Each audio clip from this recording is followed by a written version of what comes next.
howdy, and welcome back to another episode of World Bigfoot. Coming to you from the now rain-soaked mountains of western Montana. And today we've got back a guest that I had before, and a bunch of people asked questions and wondered if I would have him back again, so I'm having him back again. And we got something really interesting to talk about this time. We're going to talk about Bigfoot's peculiar eyes and underground systems. And so I'd like to welcome today's guest, Rich SOULE. Welcome back, Rich. Duke, good times. Thanks for having me again, bud. Always welcome to be on my show, man. I just love the information and the scientific approach that you bring to it. Everybody can appreciate that. Do some real research, use the scientific method, and figure out what's actually going on here. So, like I said, we're going to be talking a little bit about two different things. Which one do you want to start with first? Well, let's start with the karst system so we can kind of get into the habitat, and then we'll go into the eye glow and, you know, how we can tie all that together. Because if they're living in these habitats, they need to be able to see. So right on. Did you want to do a little shout out to your local guy over there in Nebraska? You were talking about the super adventurer, and I thought it'd be kind of cool to put him on too. I do, yeah. Thank you. There is a gentleman that back in the early 60s, Danny Liska, and he took a BMW motorcycle from Alaska all the way down to South America, and he did the same thing like a year later in Europe. He went from Scandinavia all the way down to southern Africa. And this guy is very well known in the BMW community because he rode a BMW, and I think I have a picture of him actually that I'll have that you'll be able to post on there that has him with his BMW in a canoe in like South America.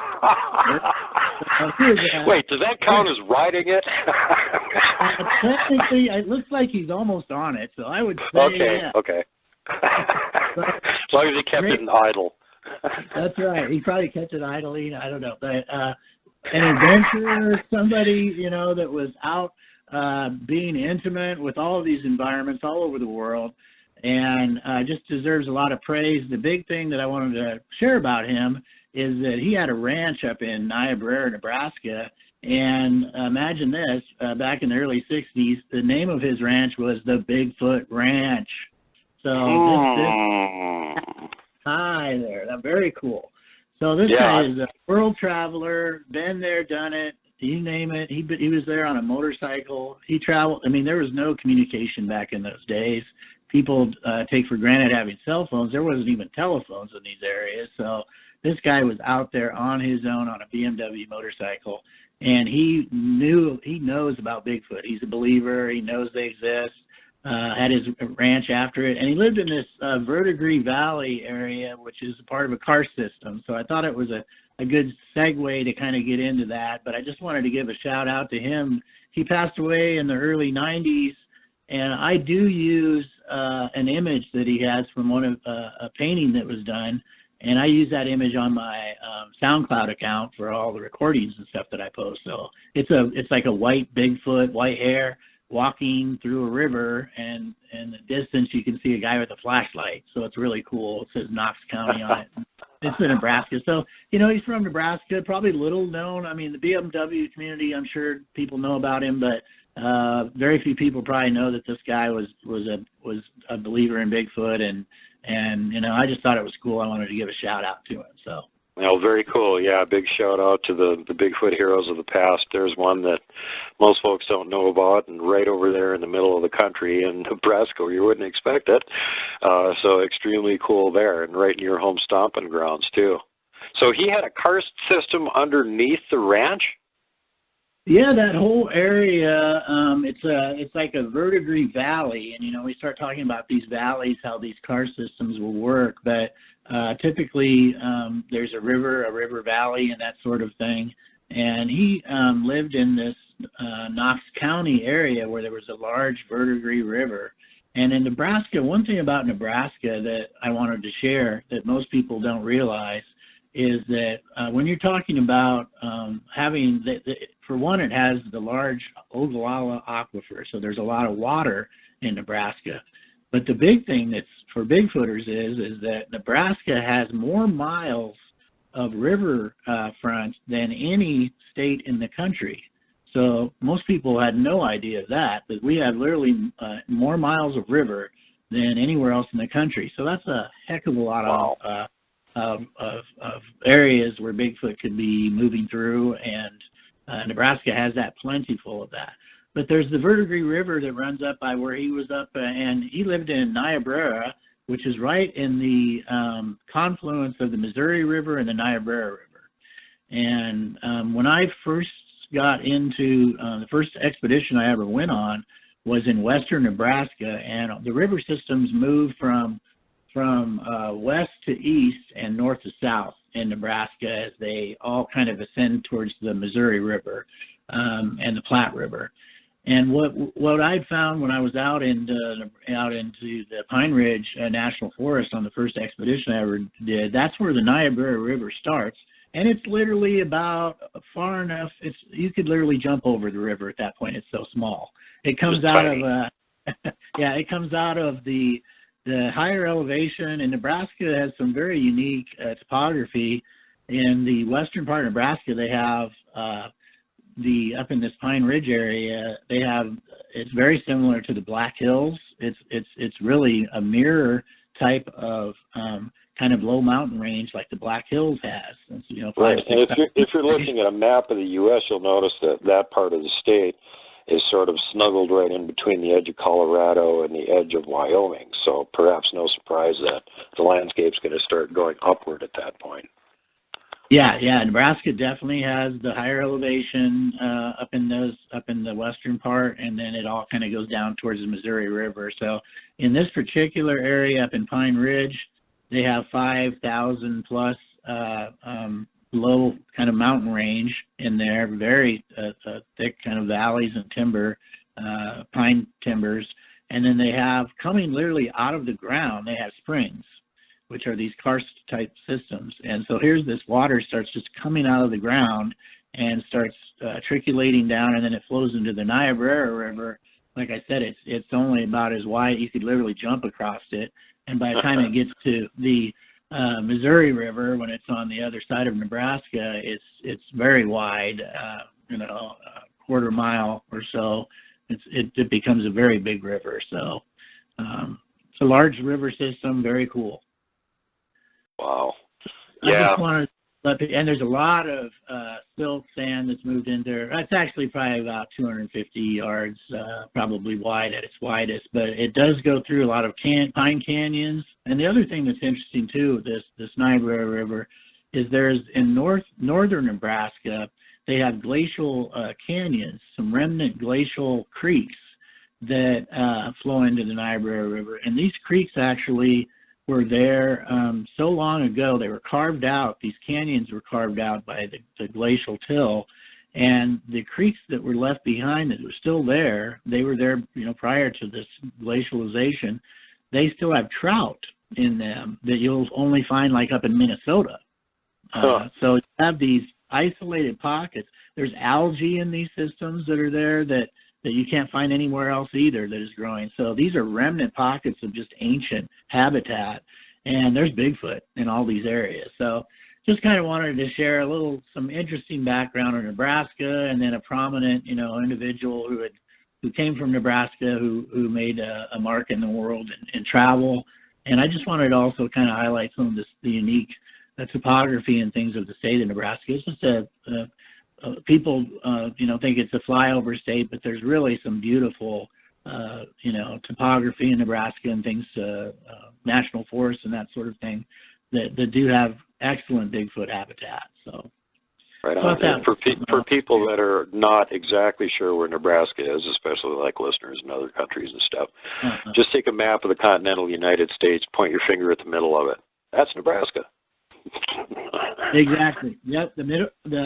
The Missouri River borders one side, and then you get the Rocky Mountains towards the other, and there as you go to Colorado. So, and there's this large aquifer that's right in the middle. It just really has a lot of water. The waters from the mountain regions of Colorado essentially filter into that underground aquifer, and so you've got a large amount of cattle land in the prairie there. That was the largest prairie. It's kind of the Sahara, I guess, like prairie that we have there, where a lot of the buffalo and all that used to roam, and they still have buffalo and antelope, but nowhere to now. It's pretty much cattle country and a lot of that. But tons of water, though, that's the key. And when you have this, when you're a large predator and you eat meat, you're omnivorous. Especially when you're eating large amounts of meat, you have to have water to help digest that. So a state like Nebraska does have ample water for a large omnivorous predator like Bigfoot. Yeah. I was going to say, one of the places I used to like to go check out was over on the east side of Lake Pepin in Wisconsin, and maybe like 2 miles in from where the lake is, there's one of these little karst systems, and it's fairly small. It's in this one little valley. Now, who knows where it connects to from there.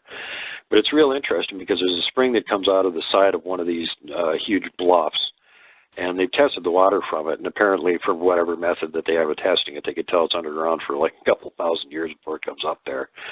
And wow. There's a couple other little springs that feed other little rivers that are in this valley. They're all just brutally cold because it comes up from underground. And one of them's really interesting because it's, like you said, it's just barely... You might have to just like jump a little bit to jump from one side to the other, like maybe 4 feet wide or something. Yeah. And it comes out of the floor of the valley, and it flows for about 60 feet, and then it disappears back into the underground of the valley again. So there's this weird little stream that's like 60 feet long, and it's really strange. But that's an example of the kind of stuff that you can find in areas like this. Yeah. When the karst system will look at some of these landscape maps that I have, and it definitely something like that. Then it's flowing underground, and that the flow of that water is what these porous karst systems, the sandstone that is in those, it just creates cavernous areas, and then you've got this flowing water there. So if you lived underground and you had water access year round, how awesome would that be? Yeah. That would be. And I've been in a lot of big sandstone caves. They have them around Minneapolis, St. Paul, and back in the days of the bootleggers and whatnot, they made all of these caves. They would age wine in there. They would grow mushrooms in there. They would store provisions in there. And of course, the bootleggers and the criminals from Chicago would have their speakeasies hidden around there. And the thing is that and there's an underground lake there too that flows in from the Mississippi, and would not recommend trying to go in and investigate that. You might get killed. We wisely decided to not go very far into it when it became apparent what was going to happen there. But the point here that I'm trying to make is that any of the sandstone, it's really soft. It's not only easy for water to make big cave systems in it, but I mean, you can like basically tear it off the wall with your hand. Something like Bigfoot could easily tunnel it too. Yeah, exactly. And I've got some pictures we'll get to that have it was called Robber's Cave, but it has some, it was used to store beer, and it was just one guy used a pickaxe. The original cave itself was just essentially receding, washed out area of sandstone, and then they just made it bigger that they used to store beer. So and this was back in the 1800s, so that was very common for early settlers to use that, as well as they were taking that from the Native Americans, because the Native Americans used those areas also. So right. Very long history of using these sorts of karst systems and these Dakota sandstones, because it's just easy to create a environment, and those environments are 50 to 55 degrees year round. So right. That is perfect. That's a perfect environment to stay in year round. It'll keep you warm in the winter and cool in the summer. So yeah. Well, let's think about this now. We're Bigfoot, and we've got a cave system that we can live in, and we come up to the surface when we want to get food, which mostly is at night, and being that we spend a lot of time in the caves, it's probably easier to see in the dark anyway. And we can run around mostly pretty sneakily and stealthily and not have anybody see us, and get our food and then go back to the cave. Well, now what happens in the winter? Now this brings me to the question of how much do they know or utilize food preservation? Do they know enough to, pick certain plants that they can store? You can throw a whole bag of potatoes into your cave and it'll be good all winter. If you kill a deer or something, you can leave it outside the entrance to the cave where it's 20 below. It's definitely not going to rot. There's your refrigerator. So I could see there'd be like a lot of possibilities for them to actually be able to hoard and storage food if they knew what they were doing, if they're that smart to do it during the summer months in these undergrounds, and then during the winter they could pretty much retreat there and they wouldn't have to hardly come out at all. Yeah, and I think there's some evidence that has taken place. When I went on an expedition at the Yellow River State Forest in Iowa, it wasn't in a cave, but it was on a outcropping of a large ridge line that overlooked the river. And a couple of the investigators had found this area, and they had a bunch of scat that was laying all around this outcropping below it. And so they went up to take a look and see what it was all about. And it was just kind of a ledge. But in the wall, in the porous wall of this outcropping, were a bunch of tiny holes. And in these holes, there was acorns, there was crayfish, there was like these little storage places. So literally, if you poke a hole into this Dakota sandstone and store stuff in there, you've got little deposits of food. And I thought that was fascinating. So if they're doing that on this ledge on a ridge line, they certainly could do it underground. That would not only would it store it, it would dry it too, because if you think about sandstone, at the point where sandstone gets wet, it falls apart. Sandstone is dry. So if you cram anything with any dampness into a hole in sandstone, the sandstone's going to suck the moisture out of it. Yeah. So that should preserve it and keep it for as long as you need it in there. And I thought that was fascinating. So yeah, I think there's good reason to believe they're doing that in these caves, and that might actually make sense that they're doing that, and they are able to stay there secluded as long as they choose to. And if the weather breaks and they can get out without making too much notice in where they're at, then you see, obviously we see them out during the winter, have any sighting activity. But certainly they could lay low for as long as they want during a storm too. Yeah. They have. Yeah. Well, I mean, if you think when there's a cold snap, when it's like 20 below for a couple weeks or something, or when there's a big blizzard for 3 or 4 days, they can just avoid the whole damn mess and go underground, not have to even deal with it. Yep. Yeah, no doubt. And these are conducive systems to that, especially if you have running water year round through those karst systems. You don't need to leave the cave. If you got a little stream running through there, these karst systems have wet and dry caves. And so just the one that you were talking about is a prime example of you had water coming out from under the ground and then going back in. So it was running somewhere. And that's a great example of how they wouldn't even need to leave the cave if they got this running water coming right out of it. Exactly. Or if the cave was created by running water that's still running, at that point. And that's typically how these are made. They're made by flood. You have a flood, they wash out some of the sandstone, and over years you just keep having these seasonal floods that come in, and then when the water recedes, it's creating a cavern. And so you might still have some of this remnant stream running through there, but the cavern just keeps getting bigger and bigger from over the years of water moves tremendous amount of silt and dirt. So you could literally, these caverns are created that way, and some of these things run for miles in areas. So they could literally be accessing these caverns for long periods of without even coming above ground. I have no doubt they can do that. There's some examples through in Native American up in the Omaha res. I was told stories of caves up in that area that literally were big enough to ride your horse through, and that large groups of people would hide with their horses in these caves. So, I mean, that's ample room for any large predator to stay in. Yep. And the thing is, a lot of these caves are closed off now, so you can't get into them. They've been known about them, they know they existed, but then, you don't even know where the entrance are of these caves anymore.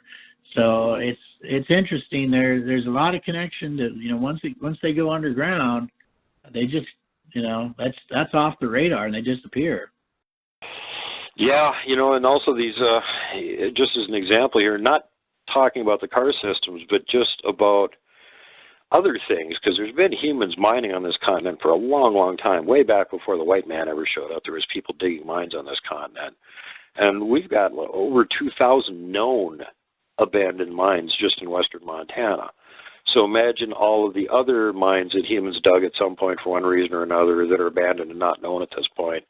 And like we were talking about the car systems a little bit earlier, the ones that we've got on the map are just the ones that we know about. There could be a tremendous amount more of this stuff that we just aren't even aware of yet, or huge cave systems we haven't found, or, look at like Mammoth Caves and some of that down in Kentucky. They haven't even finished mapping those. They've been mapping them for years, and they still haven't got it all mapped out. These things are gigantic.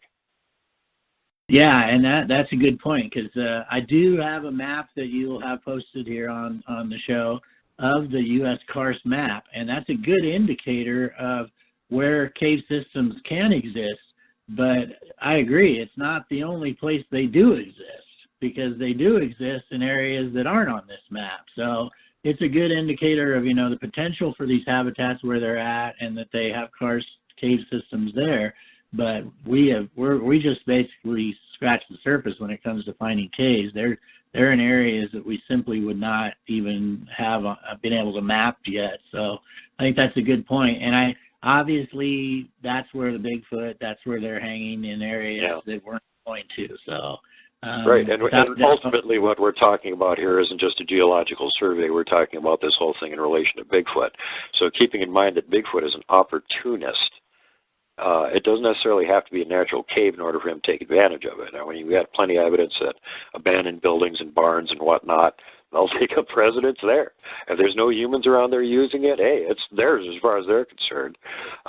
So it just makes sense that if there's some big, played out mine or something that we've abandoned, that they're going to take a look at it and go, hey, this is a nice house. I can take this over. There's nobody here. And there are a lot of examples of river systems having underground caves that connect to them with water, the water flowing into that. And so what a great way for a Bigfoot that we know they're excellent swimmers. They have a hooded nose so they can swim. We have more than enough sightings that seeing them swim in rivers and lakes and oceans. And so they're out, they can swim. And what better way to access and have a secret access place than to have an underground cave system connected to like the Missouri River? Yeah. And you can get in and out of that cave system. You swim in and out of it. No human is coming in there. No way. That's just actually, I don't know if you've heard this, but there is a story that relates to that. And I was just trying to think here while you were talking if it was Bigfoot Outlaws or where I heard it exactly, but it's somewhere down in the south, and someone had there was a long-standing tradition that there were caves underneath one side of this river, and don't go over in that area. The area was kind of shunned. There's something dangerous that lives over there and whatnot. And of course, the local kids, that's let's go swim there. Let's go check and see if there's a cave system over there.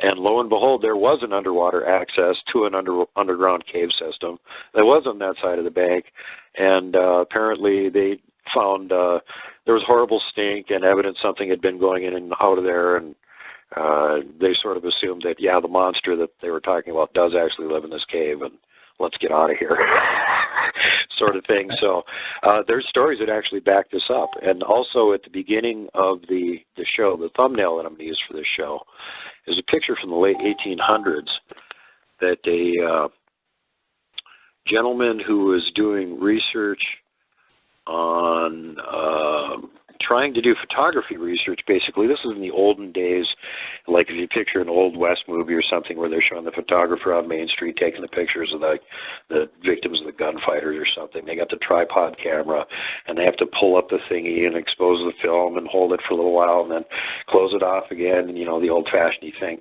Well, he was curious to see if you were in a completely lightless environment, like an underground where there was no background light, if you exposed the film for long enough, if it would actually work. And he was experimenting with different kinds of film. And he had found one that seemed to actually work. So he was trying this out, and he went way back into the Grand Caves or Grand Caverns in Kentucky, and set up the camera and was going to do a long exposure there and see if he could get a good picture of this one cave. And he was back there by himself, and he heard noise coming from deeper in the cavern system, and it sounded like something big, and it sounded like it was coming toward him. So he panicked and just kind of left his camera and with the film exposed and ran the hell out of there. And apparently he came back like 2-3 days later with a few people with weapons to retrieve his camera. And the very interesting picture resulting from that was a thumbnail picture. There's the cave. There's 3 objects that look like Bigfoot, and they have glowy eyes, and they're looking at the camera. So draw your own conclusions from that. But again, this is, over 100 years ago, close to 150 years ago, that this guy did this. And there's the evidence of what it is that we're talking about tonight.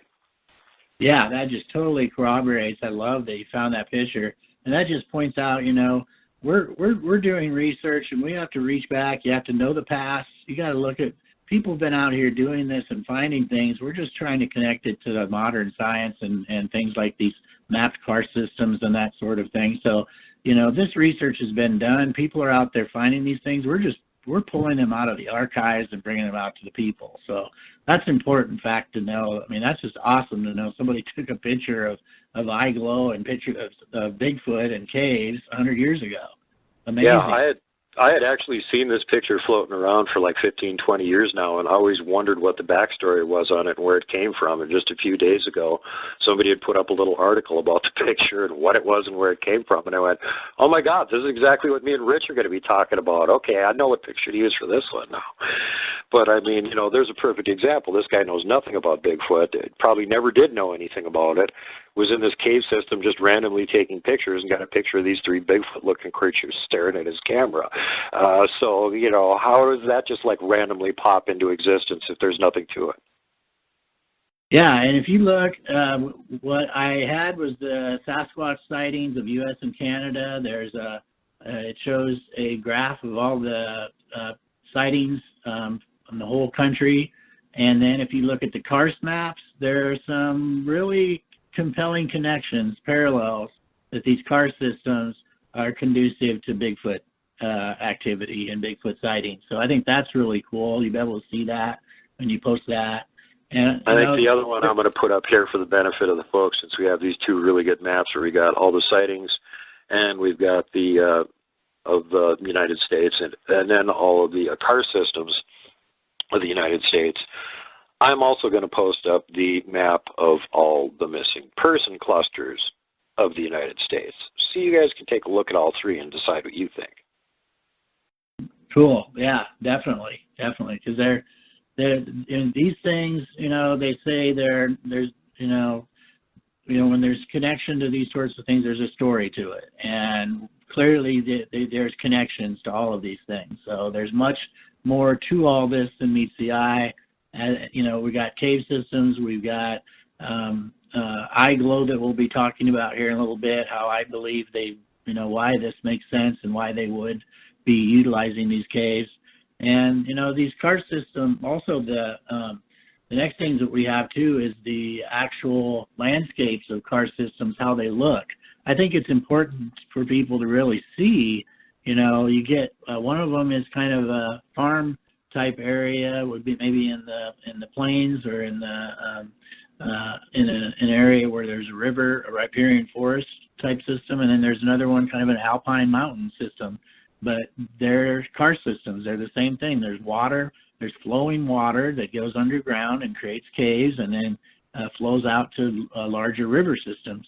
And so we've got these same things in mountain regions that we're having also in lower level regions like the Mississippi and Missouri rivers regions, and they have cave systems that are cavernous that have the ability to sustain Bigfoot populations and all over these areas. So there's definitely something to this. I'm a firm believer in this karst theory that this is another way to conduct research, find this karst system in your area, look, and then build on looking for these tree and stick structure signs that we've talked about too.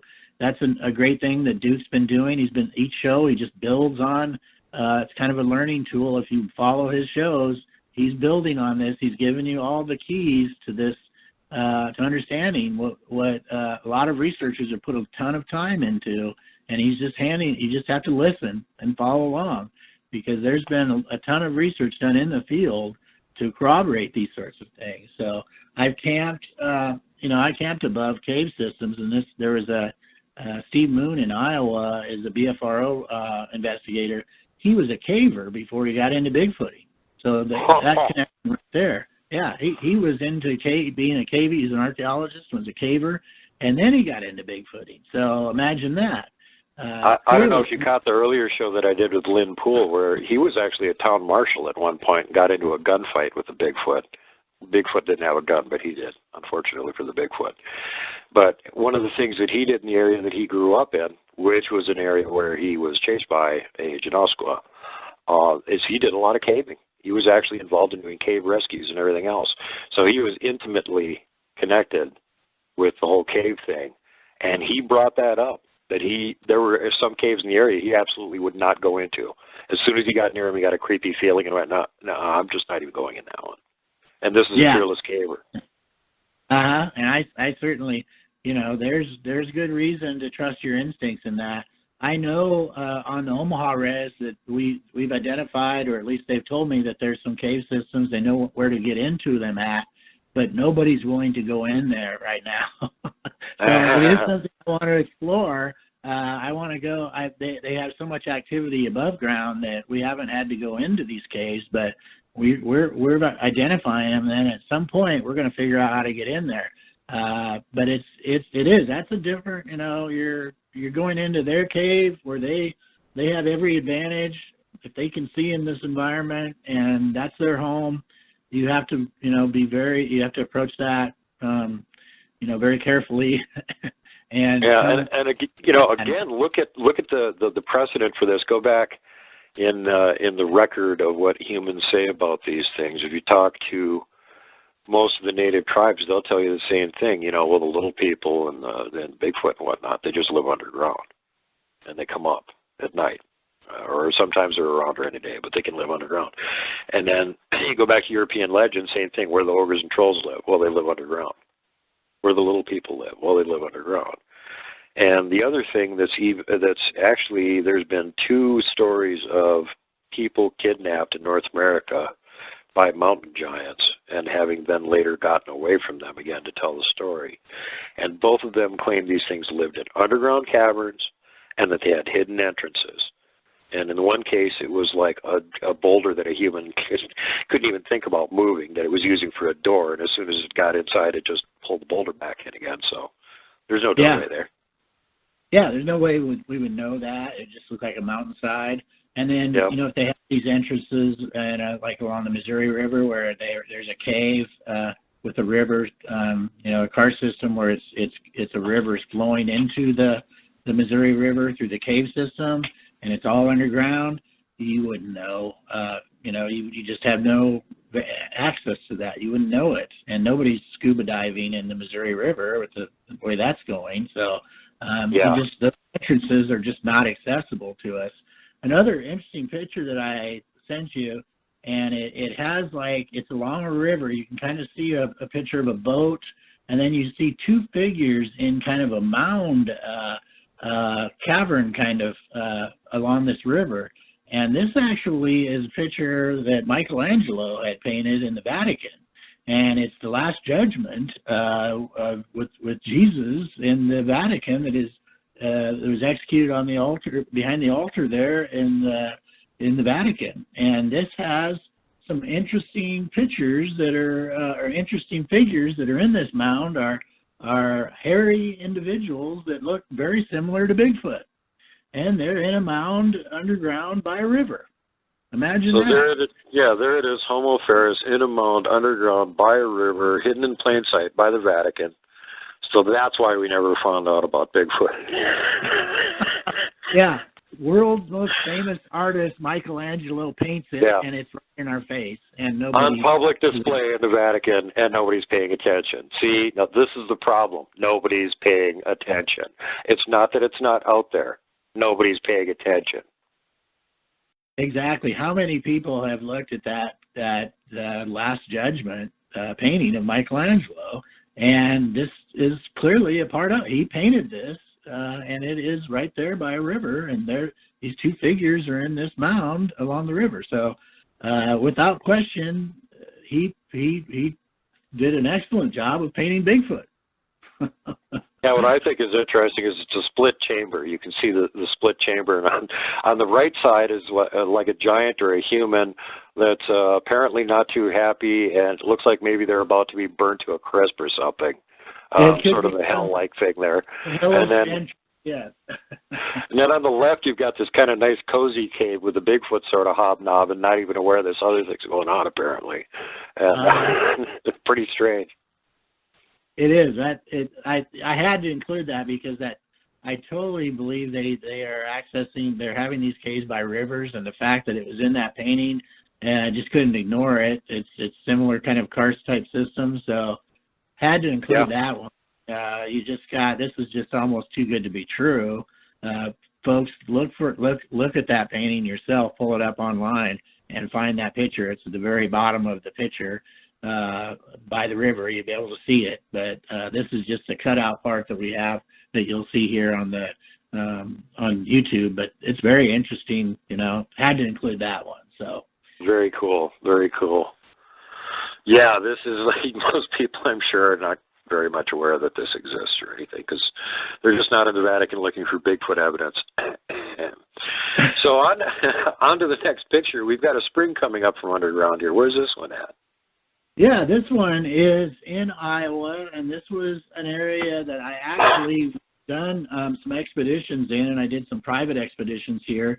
It's a cave system, but you can clearly see this underground spring out. It's just coming out from right under the ground, and it's fast-flowing water, very cold and clear.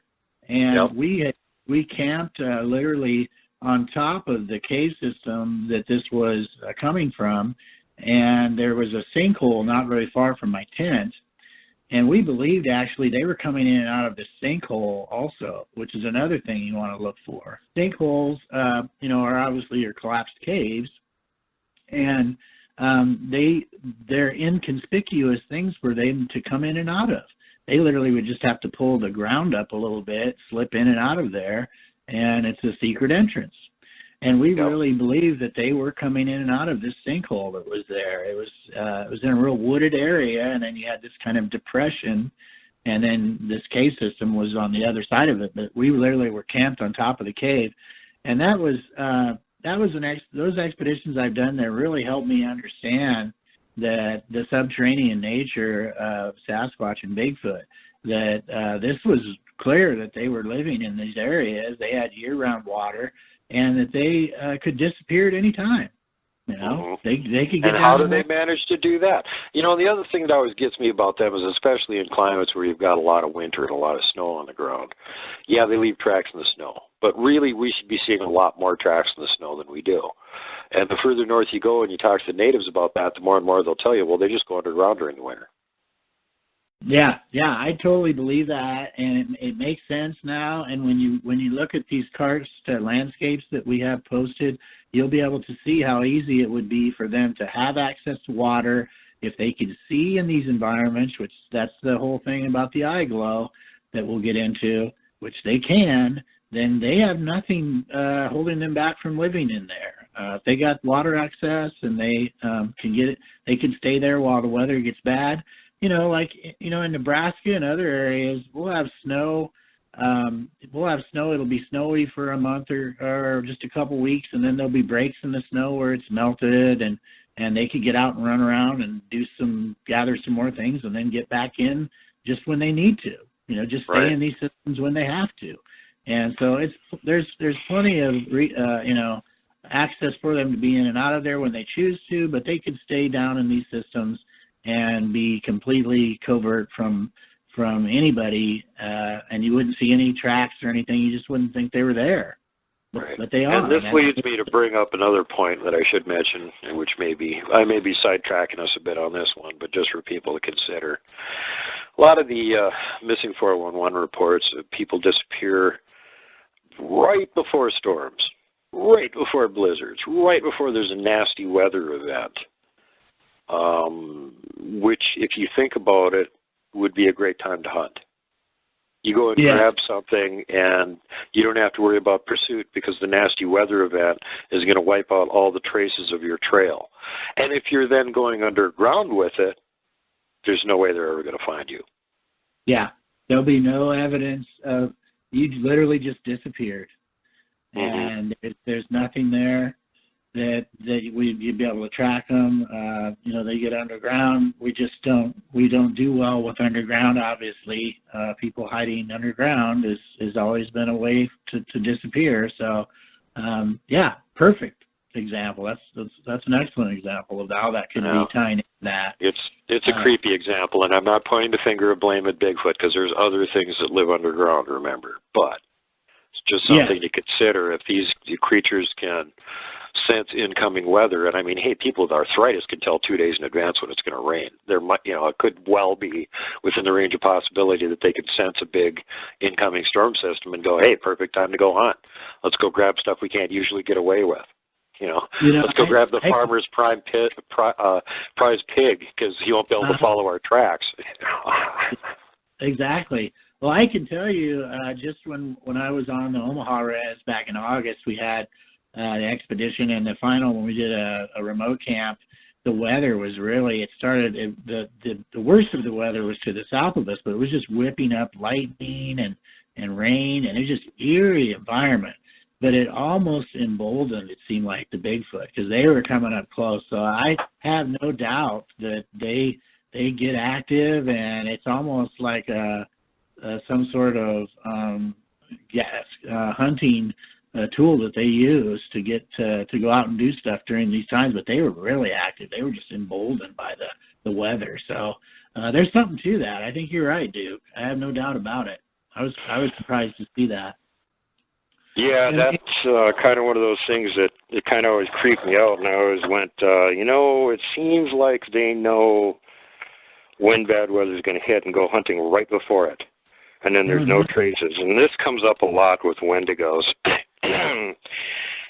where the legends even talk about if you go out during a blizzard, you're risking getting killed by one of these things because that's when they go out and hunt because nothing else moves around in blizzards. They just huddle in one place, so they're easy targets.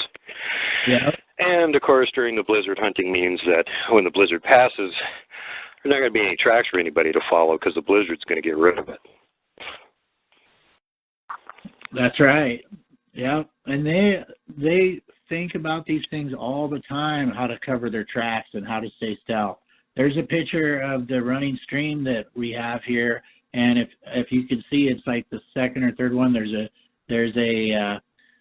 is a log crossing the stream. Can you see that with another log holding it up? Mm-hmm. That's interesting. That doesn't look normal. It looks like it was put there. And it looks like it was the log holding it up. It's literally stuck in between. That log is like split, and it's kind of stuck in between it. I think a young one was using that just to access the water and to take a drink, and then they could step off there. I just thought that was fascinating. It did not look like that was falling that way. And kind of a sneaky way to take a drink without leaving a track. You can grab on with one hand and just lean down, touch your lips to the water, suck it up, and not have to ever put your foot near it. Yeah, and that is common, especially when you have real muddy streams and you've got a lot of mud around them. That's definitely something that an old researcher in Iowa told me, Jerry Ulrich. He said that they will push a tree down into the river, and then they just access on the tree, they access the river to get a drink. And so they're not leaving any footprints on that muddy river. They think about these things. This is what they're doing. They have all the techniques to hide in the wild, and we think we know everything, and they hide it right in our face. They push a tree down the river, and they enter that way, and we're like, oh, I fish here all the time. I never see any footprints. Oh, really? That tree that got pushed over? Suspiciously fell over when none of the other trees around it did, and there was no storm. Yeah. You know, just to give the other side of the coin to this, conversely, they're so aware of what the human presence in their environment is like that if they're in areas where there aren't any humans around, they'll make dumb mistakes. And prime example of that is a guest that I got coming up here, whose brother actually researches this one area occasionally. He knows they're around there, but nobody ever goes to this place. It's way out in the middle of nowhere, and he rarely goes there. So they're pretty lackadaisical about it, and they've got pictures of not only adult but squatchlet tracks all over the place in this mud next to this little riverbank, which in an area where there was humans, no way in hell would they let that happen. But since there's no humans around, they really don't care that much. Yeah, exactly. Or if they're in an area like on the Omaha Res where they come into town all the time. They're literally coming into town and they're looking through garbage cans. If people discard a deer in the yard, they're going to go eat that. Yep. They'll leave a print every now and then because they just don't care. They know that you know, and they that they're there. So why bother being that careful anymore? They're not going to stop us. And, they know we're here, so who cares? Yeah, it's kind of weird the way they react like that. And apparently in this area, as you'd expect in areas where they interact in human suburbs and stuff like that, they're not quite so freaked out by humans. Now this area, they had squatchlets and they were in the middle of nowhere. And man, when he got up there, they had aggressive behavior every time and wanted to get him out of there. And then when his sister, who I also know went up there, and here's the beauty of this encounter, they're both going to be on the show, she had the same thing happen. She actually got hit by a good-sized chunk of wood that they threw at her, and had several vocalizations, get out of the area. And she snapped a couple interesting pictures, one back over her shoulder that shows a mama and a squatchlet sitting back in the tree line about 30 feet away looking at her. So they were right up on her, and they were not happy that she was there, and they made it very clear that you need to leave right now. Yeah, and they will do that. And that's interesting, they throw, I've had stuff thrown at me quite a bit. Even recently they were throwing rocks at my tent while I was snoring. But yeah, as mentioned in last episode. Yeah, that was funny. And Barry even mentioned to me when I talked to him, he goes, after even we got back in the tent after, we got up and we had shined flashlights around at 5 a.m. because we had these wood knocks were just unbelievable. They just blasted us out of the tent. We got up and looked around, but we were so tired. It was like 5:30. We decided we'd just try to go back to bed. And so when we laid back down, as soon as I rolled over, Barry said that the side of tent that I was laying on moved back out, like something had been looking in at us. Oh God! I have little tents that just the top of it is mesh, and then you have your wind, fly over top of it, so it's all mesh, and then you just have that wind fly over it. Well, it must have been pushing the mesh part down and pulling up the wind fly to be looking at it. So it could peek in, yeah. So it peek, and then when I rolled over, it quickly went back, because Barry said, I watched that whole thing just recede back, and I was like, oh, well, you could have told me something at that time. But, yeah, you might have mentioned that while I was laying 1 foot away from it. Literally inches from a Bigfoot. But at any rate, we both had gotten grabbed that night. They were grabbing our feet. They pushed in one side of my tent where there was a little mesh thing. It was a 4-man tent, but if you know how tents are, 2 people can fit in a 4-man tent, and that's about it. Well, it was Barry and I, and the one side of it had this mesh kind of a little zipper bag that you could you put stuff in, and that zipper bag, it was pushed down so far it rubbed on my leg, and then they grabbed my foot. So that was interesting. They were in very close, and I do believe when the alpha male came there and those wood knocks that we had that were just unbelievably loud, I believe that he was directing that not only at us, but he was directing it at the juveniles that were there. Like, you guys need to get in line. Do not mess with these people. You're not supposed to do that. And leave the humans alone. Enough. This is enough. It's like parents coming home and the kids are screwing around. That's it. And I totally believe that's what part of that was. Wow. That was it sounds like the ones you had up by the camp there were not at all shy about messing with you guys and trying to get you to leave the area, though. They were being pretty insistent. They certainly were. They were all over. And when I was in my tent by myself for a while before Barry. He had to take a group back down. He didn't want to stay up there, which is understandable. But so I was in there for about an hour by myself, and things got pretty. The feeling there was not welcoming, and my recorder was moving back and forth. I had a recorder running, and my whole side of my tent was pushed in. Well, you know, if you know anything how Bigfoot typically work, they usually distract one way and then try something else behind you or something. So I can only imagine when I'm looking at one side of the tent what's going on the other side of the tent. Yeah, exactly. They were definitely all over, and they were up in the trees doing wood knocks, which was very interesting. Being up, knowing that, you know, they're up in these trees above us and knocking. That was heard by Tammy, one of the ladies that was camped.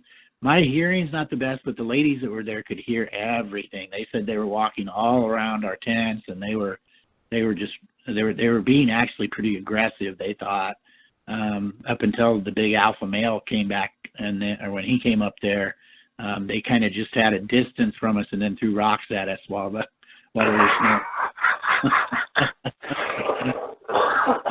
Disturbing the peace with your snoring. Yeah. But, so you know, to get back to some of these pictures, I have pictures of me in Iowa in that cave system, and you can see it behind. You can see the stream as it's coming out of the water, and then there's some pictures of Barry and Elvie and I, and Barry and so is Elvin's the gigantic one that's like almost Sasquatch size? Yeah, Elvie's down on the ground there. Yeah. Okay.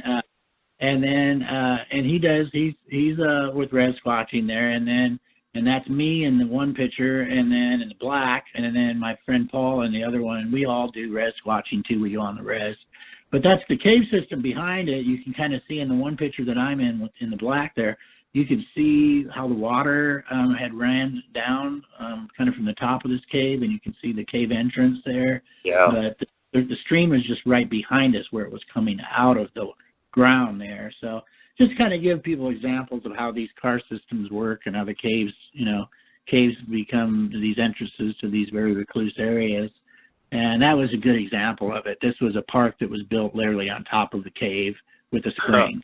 And cool. Springs, if there's a spring in your area that has clear running water like that, there's a good chance that's look for Bigfoot activity, because they'll probably be around that spring wanting that access, without a doubt. Look for their structures. They also like the confluences of rivers, like where two rivers will come together. That's a good spot too, that you might see some signs of Bigfoot, some structures in that. And another picture that we have, it's me standing in an island area. It's literally surrounded by water, and there was a teepee, kind of an older teepee structure, and that's in Nebraska, in my research area. And that was in the spring. Yeah, I think we had a winter picture of this one in the tree structure show, didn't we? Yeah. So this is in the spring, and clearly look how everything's grown up all around it. And you can just see that, these areas are very lush. They have a lot of wildlife in these areas. And I actually found these little islands. It's Salt Creek, but there's little islands that are created in these systems because when you just allow these rivers to go to flow on their own, they create kind of oxbows and islands and that sort of thing. And there is a ton of islands in this 1,700 acres. And you literally can only get in one way. So it's easy for them to watch who's coming into these areas. And then they could just exit out the other area and get out of the water. And I've had that happen before. I was in there looking around, and all of a sudden I hear something huge jump off the side of the riverbank down. It's about 20 feet. And it's this huge thud. And you can see this branch just swinging like a diving board. Like something grabbed it. Jumped off. I recorded it. It was really cool, but it just reminded me, they can just disappear easily. They're so much faster than us, and so and me, you could tell in this picture I'm walking. It's about waist high. I'm not getting through there very fast. Yeah. I'm not moving very quickly through these environments. But we found a couple spots along this river. The river was up very high because of some flooding, but there were several spots that were just worn down, and it was either deer laying there, or it was some Bigfoot hanging out watching us from the other side of the creek, and then we came over that way. I thought it was very interesting because it was just along the river, and they could have easily been sitting in there. So I thought that was cool. Yeah, one of for the sure. things I'll kind of talk about too when we get to the eye glow, I wanted to make a brief comment about a recent wood booger who was the M.K. Davis, I think, did a little commentary on that was drowning a deer. I think that was recently, people had seen that, the wood booger drowning a deer. I don't know if you saw that video. Yeah, I saw it. But there is a little bit of an eye glow to that picture that I thought was really cool. And you can see it. When you slow that down, you can see the eyes shining and casting illuminating light out of their eyes. So I thought that was pretty cool. But that doesn't surprise me. They would grab one in a river like that and just pull them down. It would take the least amount of energy just to stand on them while you're looking around to see if anybody else is coming, and just to stand on their neck while they struggle and die and drown. Yeah. Yeah, it's pretty brutal. I thought it was classic Sasquatch behavior. Some people are like, oh, well, they're not psychotic, or they would, why would they act so psychotic? Come on, people. They're going to do the least amount of energy it's going to take. And standing on the deer's neck and looking around for anybody else coming is the least amount of energy it's going to take to kill this deer. They're not going to have to mess with the horns or anything like that, And again, I had a guest on early in my show, Donnie, who saw a dogman killing a deer that way, and it was actually standing on its neck in the river, drowning it, and turned and saw them come walking up, and wasn't really very into the idea of giving up its kill and leaving. So you can imagine that was a hair-raising one. But yeah, he was standing in the river on the deer, drowning it.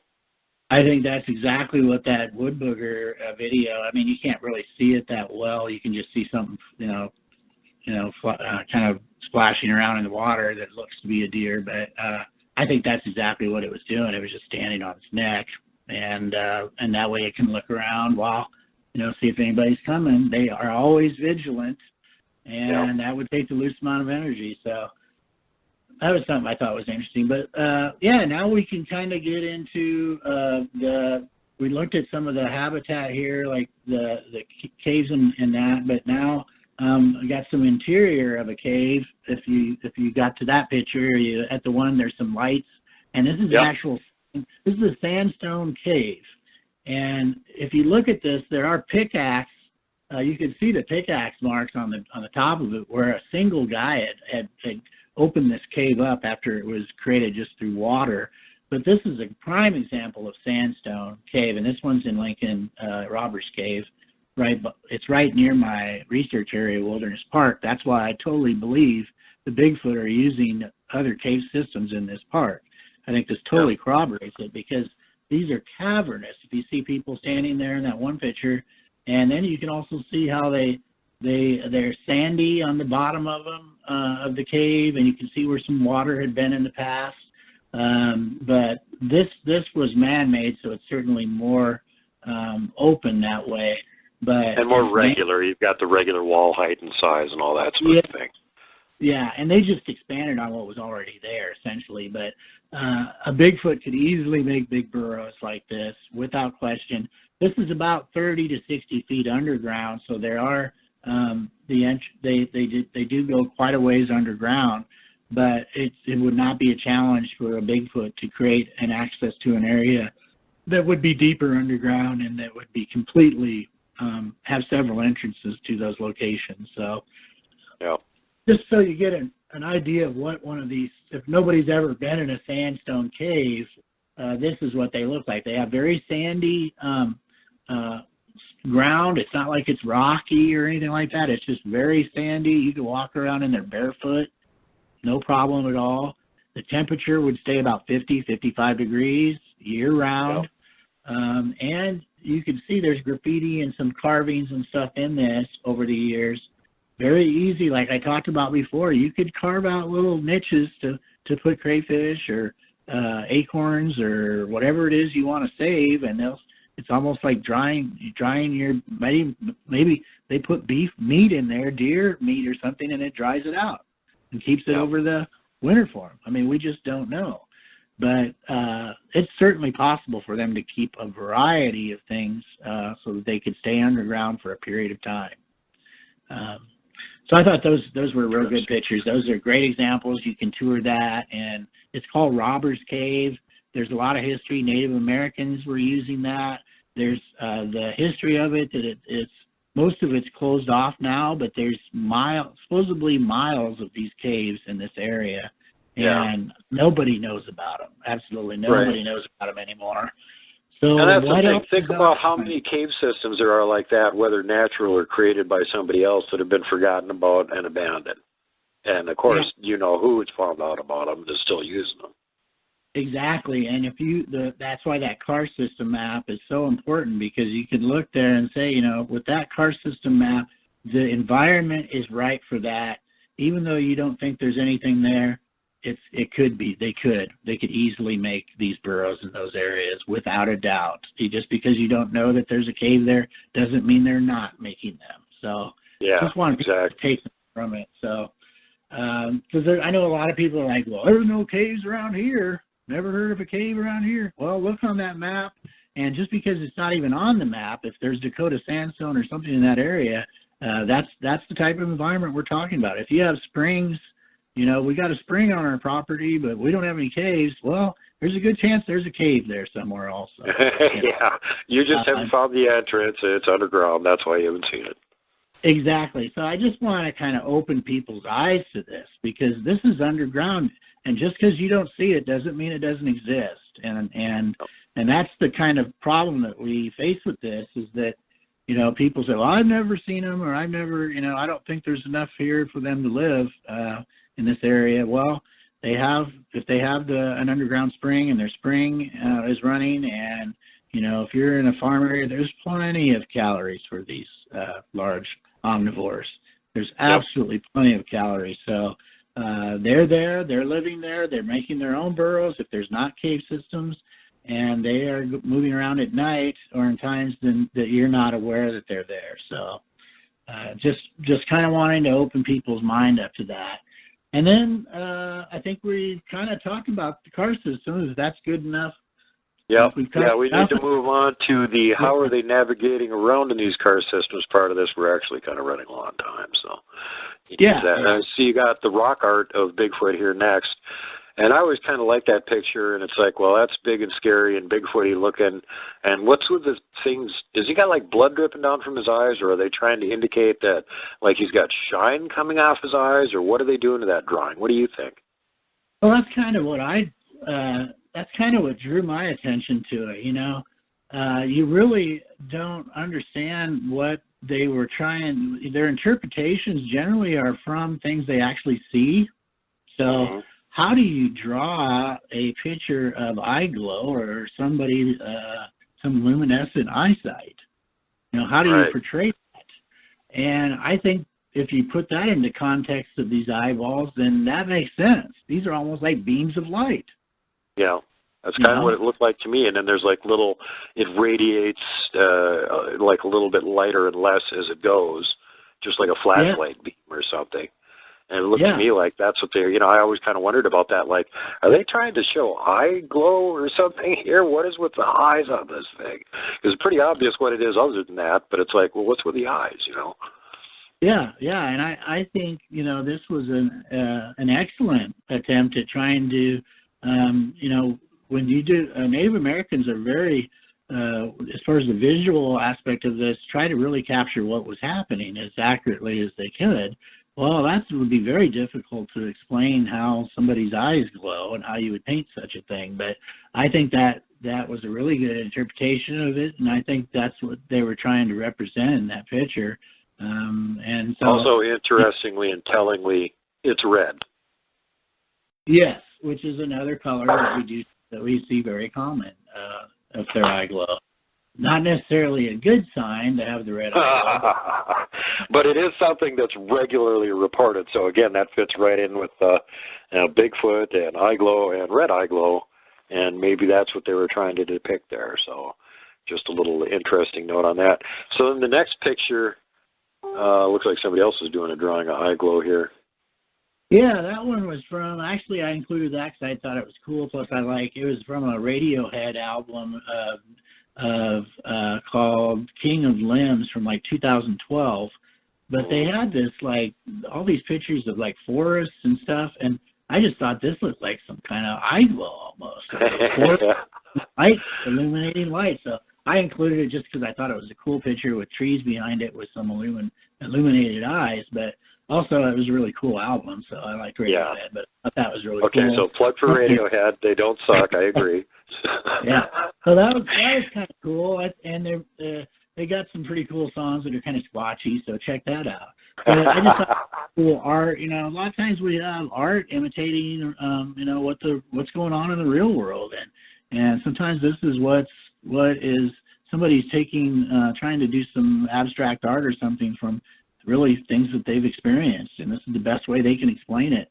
So we have cavemen doing it, and we have modern artists doing it. Why not? There you go. You know, ancient Native Americans and modern artists. So just thought I'd give a couple, you know, pictures like that to just kind of show artwork of it. And then the next one is kind of an interesting one that I had gotten off of an article that they were talking about having genetic research done and finding that there was sub-Saharan Africans having ghost genes, and this picture was with all that.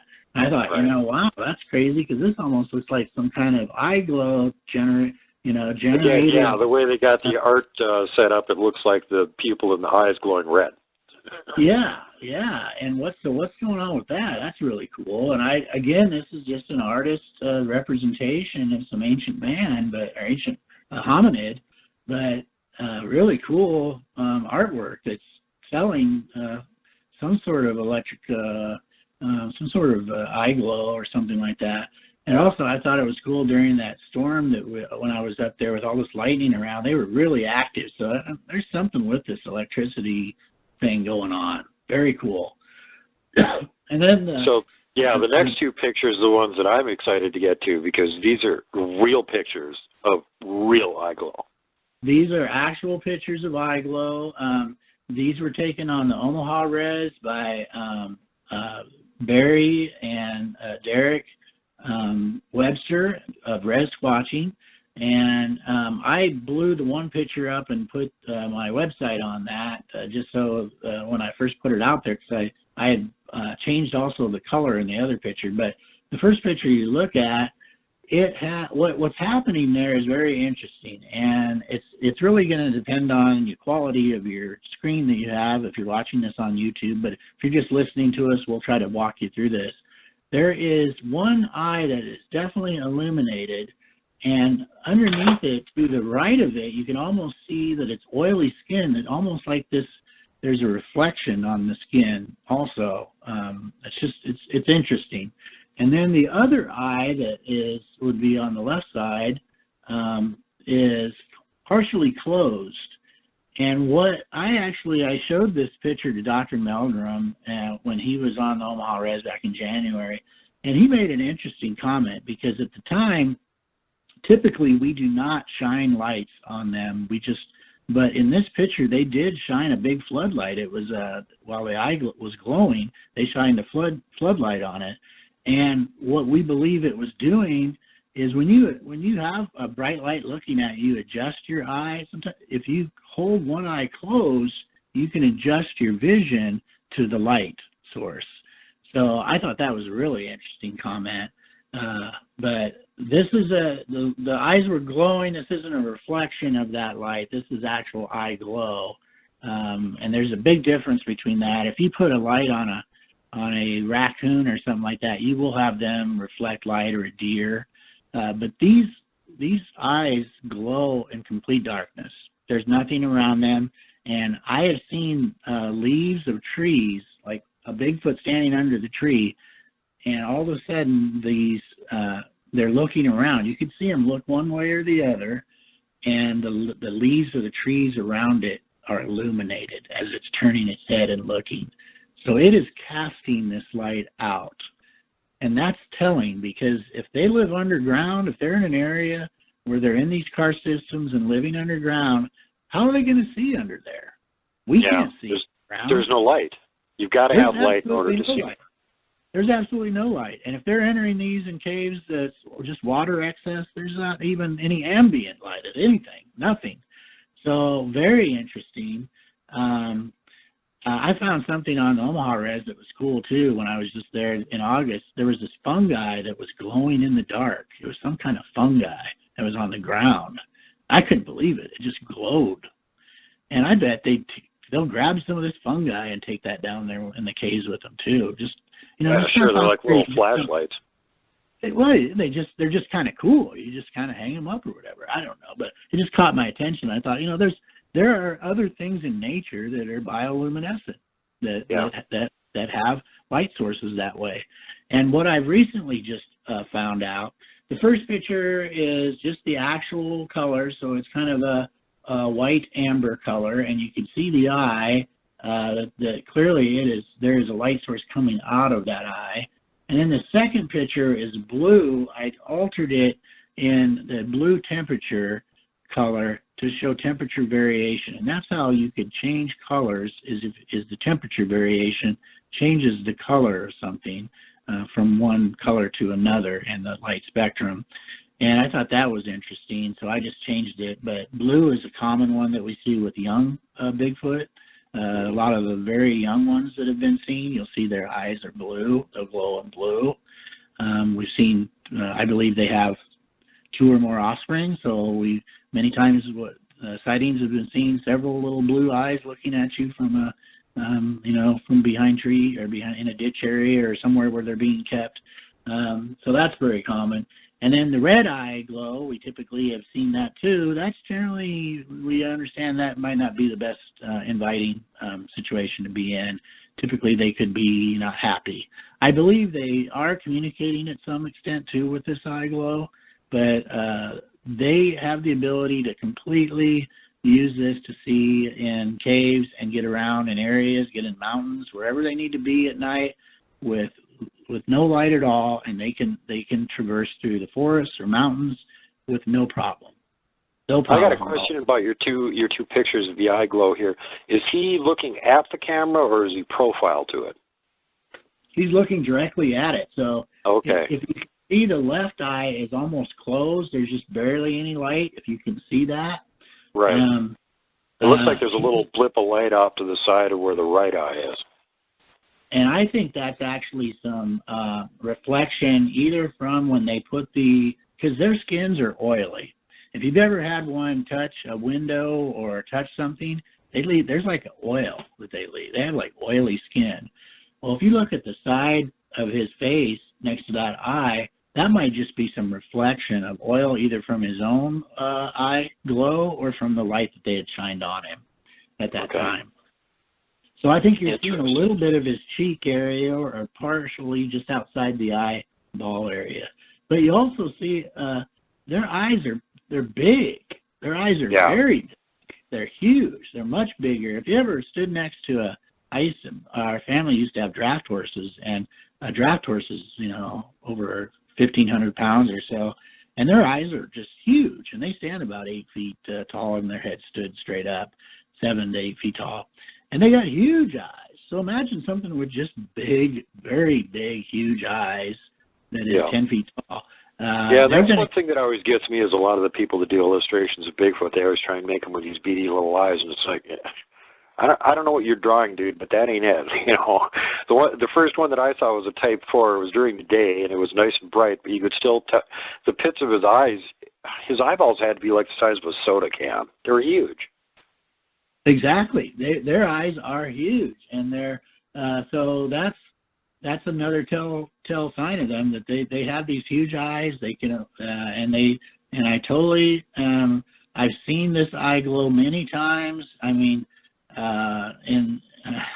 probably 100 or more times I have seen it now in the bush. I've been out that much with that many Bigfoot that I've seen eye glow. And I am totally convinced this is something they do, and I totally believe that it makes sense for them to have that in the car system.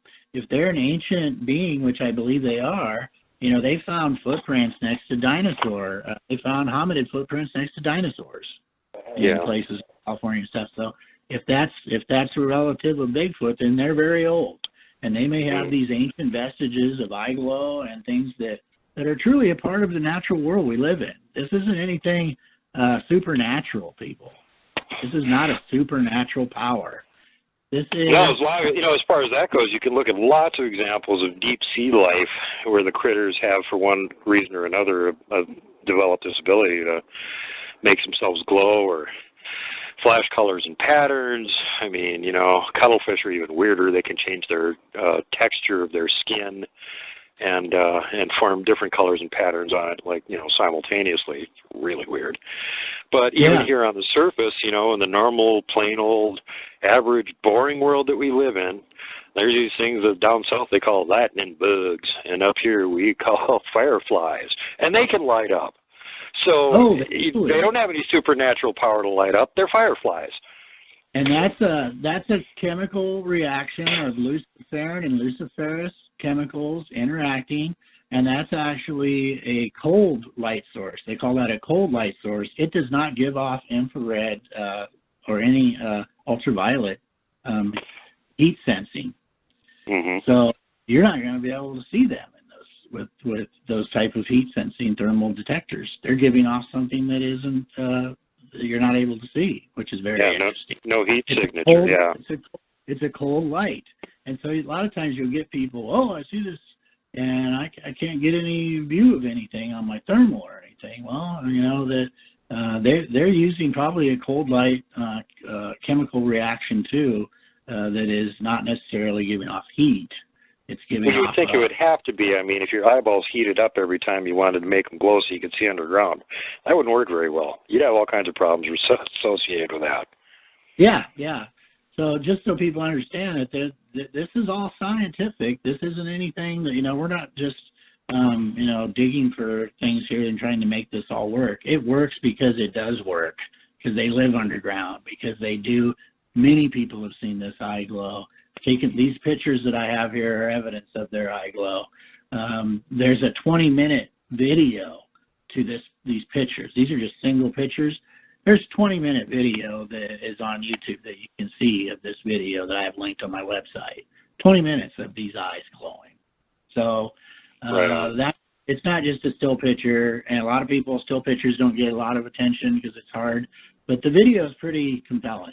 You know, I would say, and encouraging everybody to go check this out. Is it on YouTube then? Where do they go to find it? Is it on Knox Kevis? Well, if you go to my website, Bigfoot Bioelectric Static Theory, on my website, look on that page, and there will be a link to this video of these two pictures of eye glow that I have on there.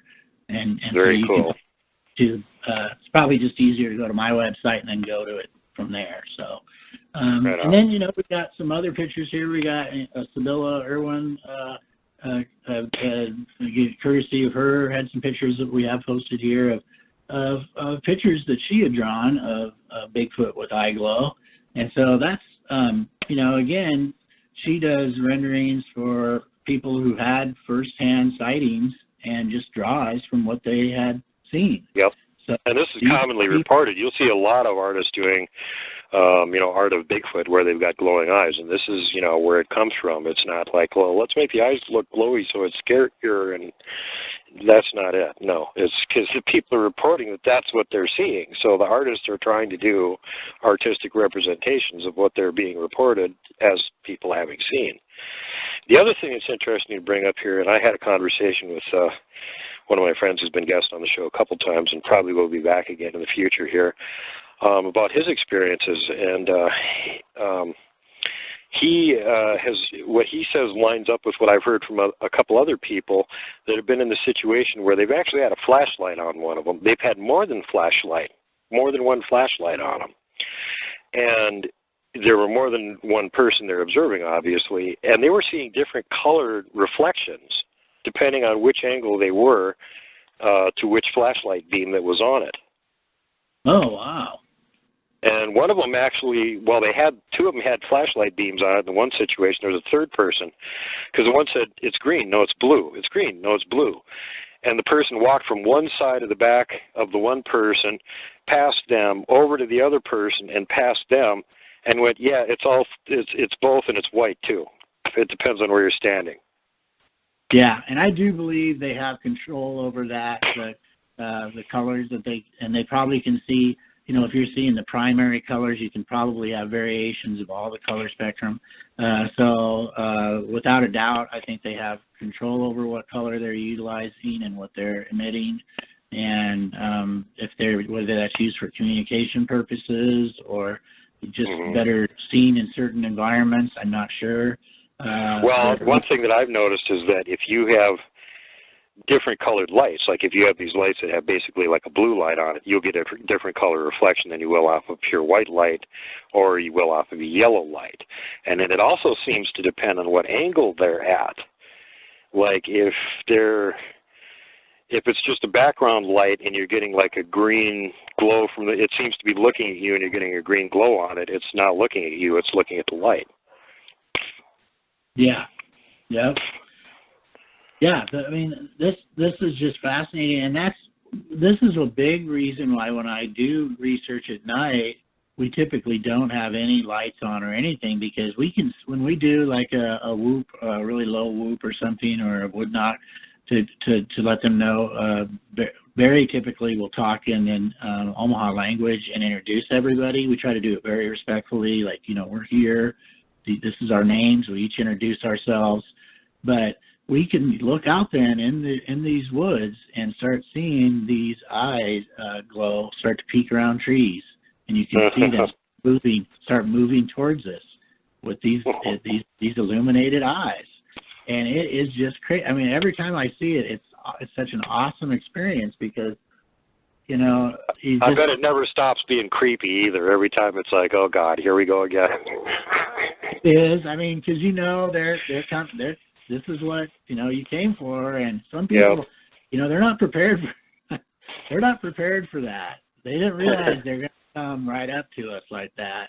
And then you talk about, well, we're going to pitch a tent out here now and spend the night here, and they're right out here, you know, and so yeah, it's a bit overwhelming for people if you don't know what you're getting into in that. And I certainly, you know, I encourage people to do this, but to be safe and go out with people who know what they're doing. But certainly don't do this on your own. You should have a buddy system, and also be in those areas during the day so you know what you're getting into in the dark. Don't just go out, because there's these ridges and cliffs and stuff. You know, people could easily fall off and get hurt. We don't want to encourage that. They're in environments that are tough enough to get into already. So use some common sense when you're doing this. Safety first. Scout the area by day before you go wandering around in it at night.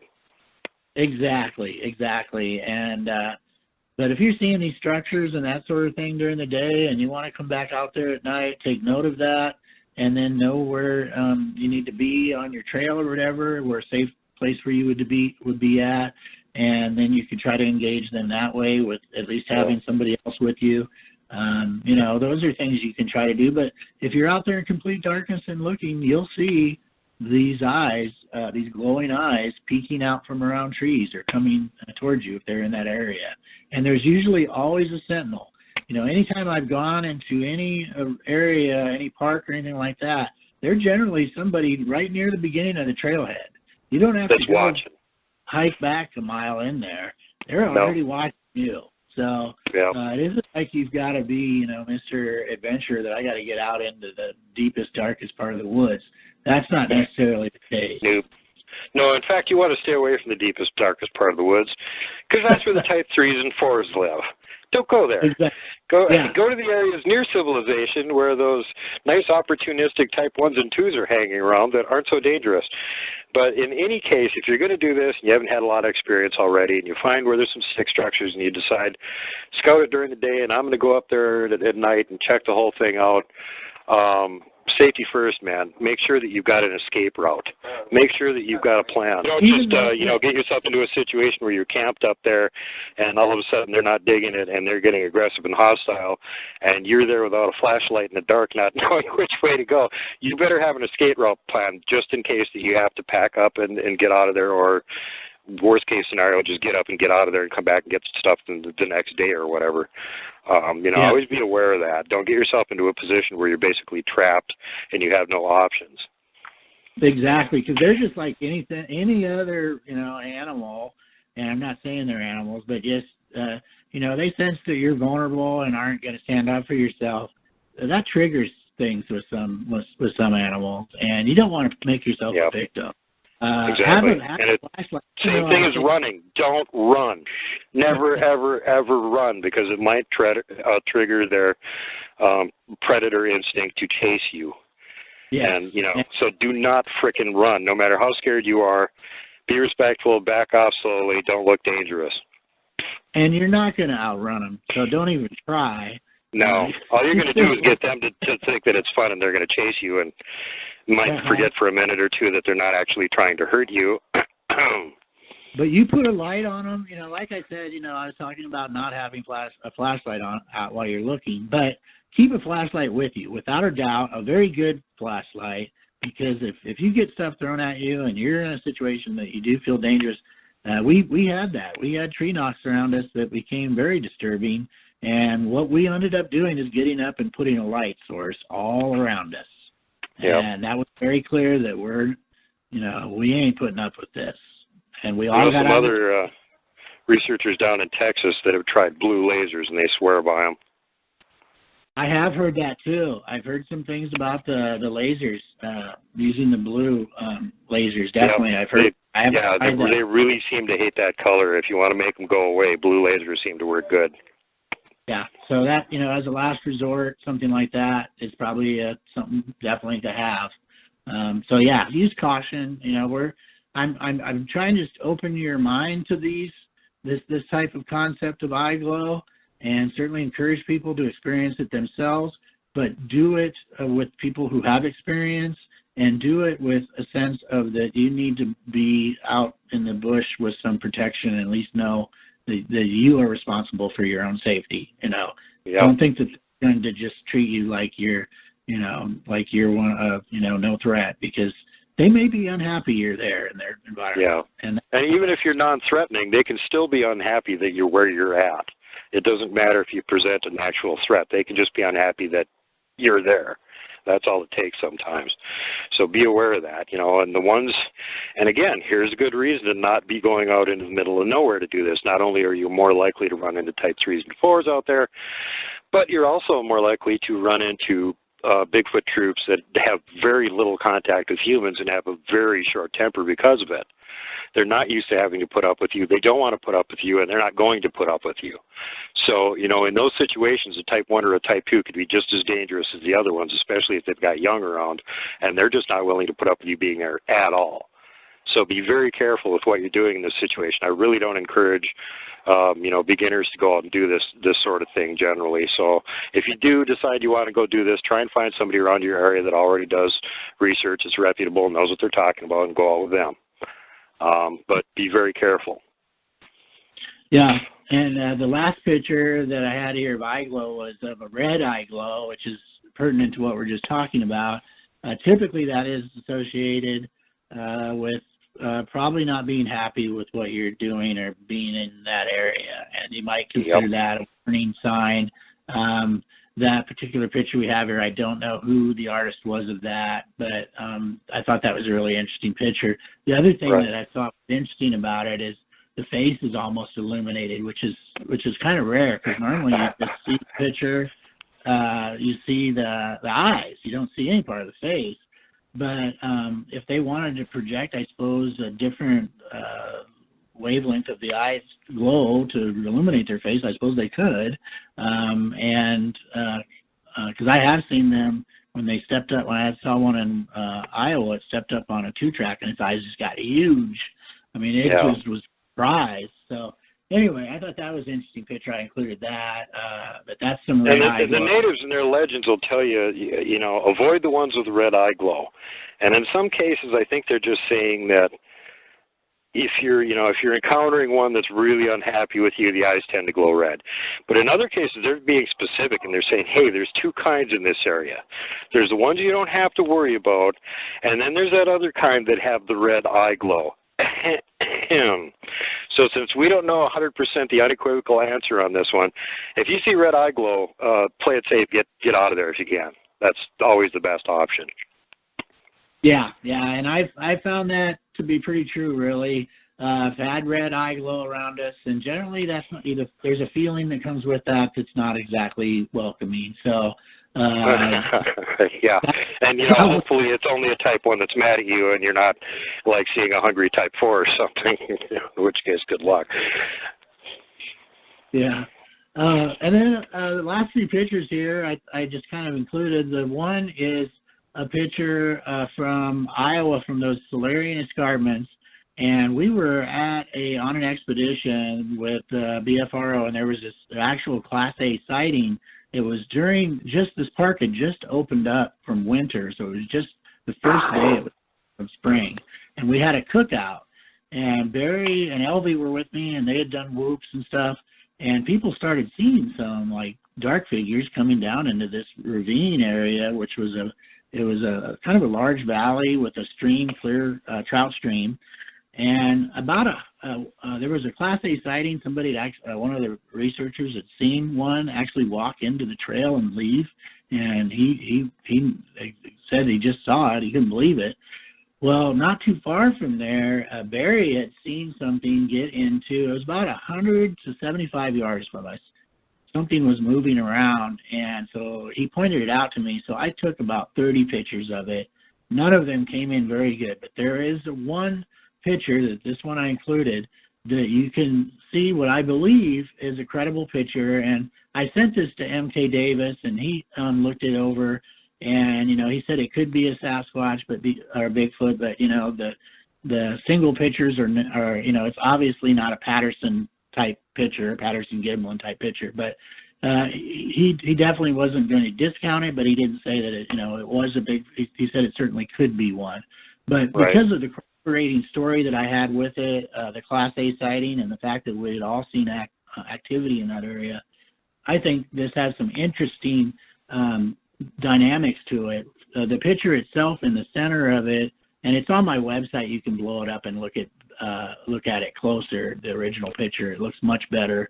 But in the center of it, there is a green leaf, and there's a triangle, and there's a face that you can see in that has some very dark eyes, and it's like it's almost got its head tilted back. And the reason I really like this picture, I sat on it for a year. I believed it was just all pareidolia, which is very common. People see things in pictures of faces. Well, here I am on my high horse here saying this is not. But the reason I don't believe it's pareidolia is because there to the far right of it, you can see, if you blow this picture up, you can see its hand is wrapped around part of a sapling, and then its legs, it's almost like it's holding itself back, like it's really caught out in the open and trying to hide, which I think is telling itself that it does not want to be seen, and it's trying to break up its.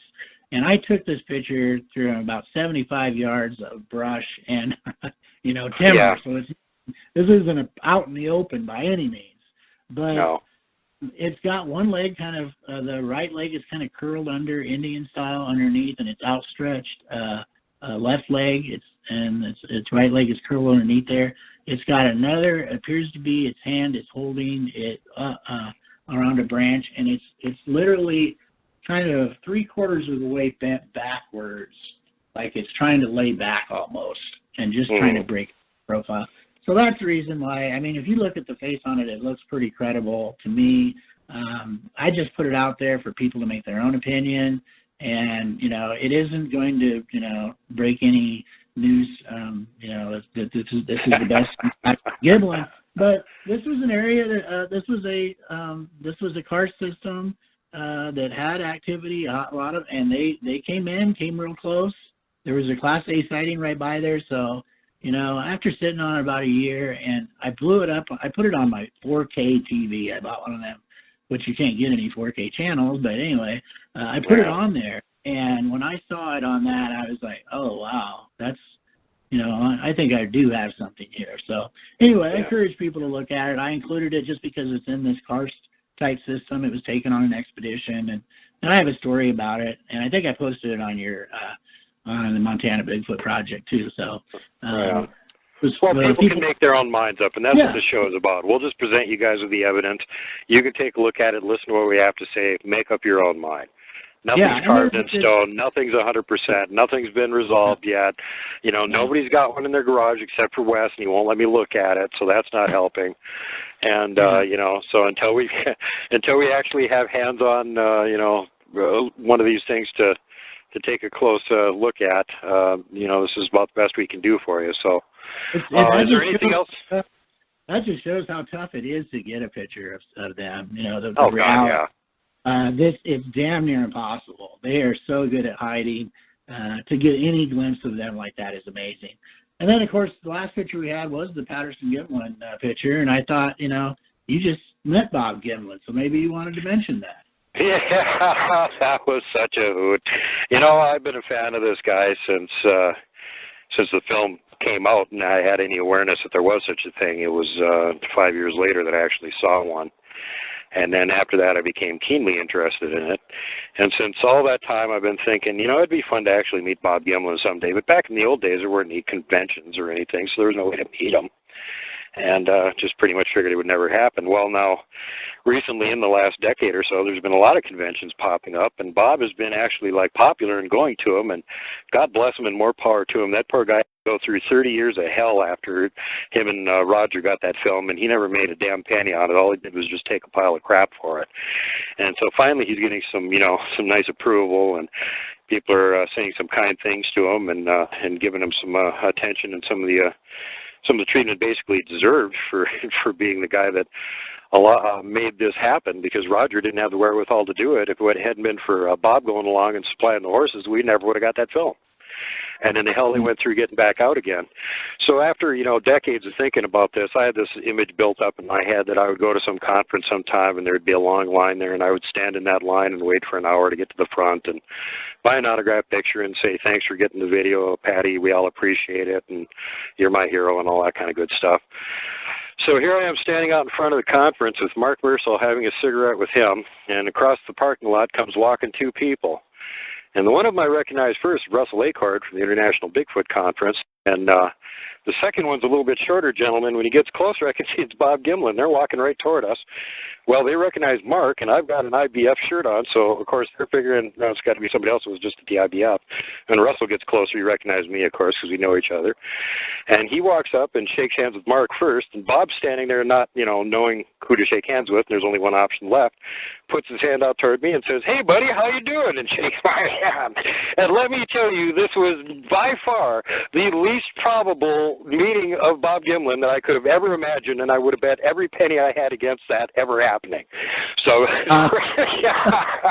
quite the spectacular moment for me. No, I didn't have to introduce myself to Bob Gimlin. He came walking up and shook my hand. And, of course, he has no idea who I am or that I do a show or anything like that. It wasn't that he recognized me or anything.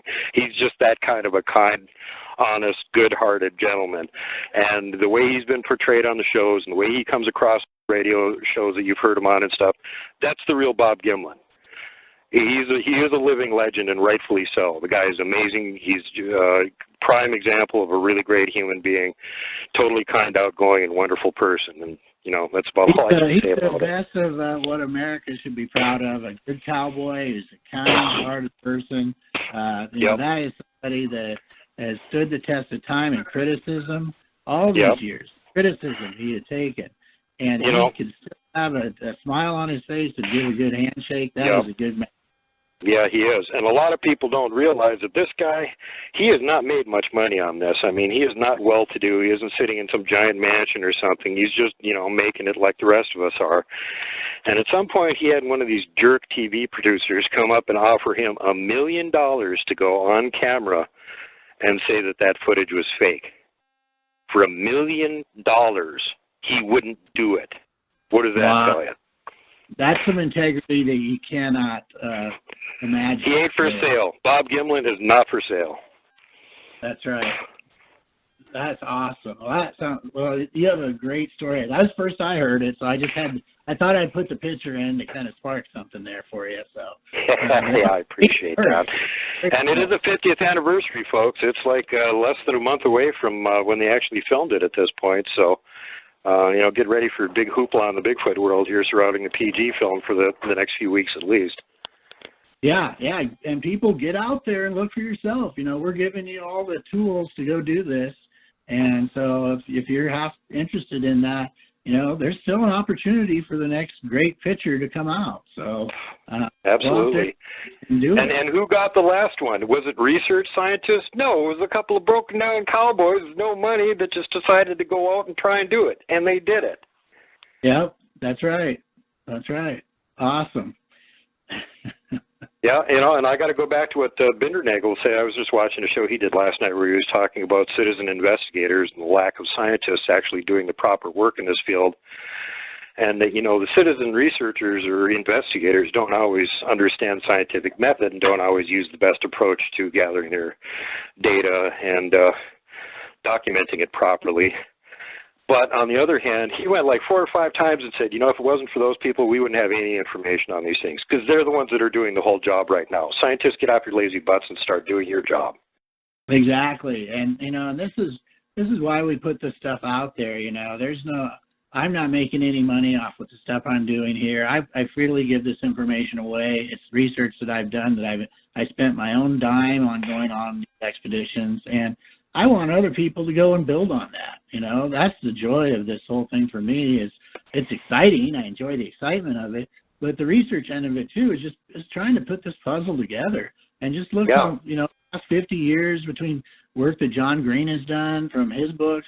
We're able to now take a lot of this stuff, and even that picture you have posted for the show today, it was 100 years old. So we have just got to reach back and look at all of the historical references and tie it together with what we're doing today.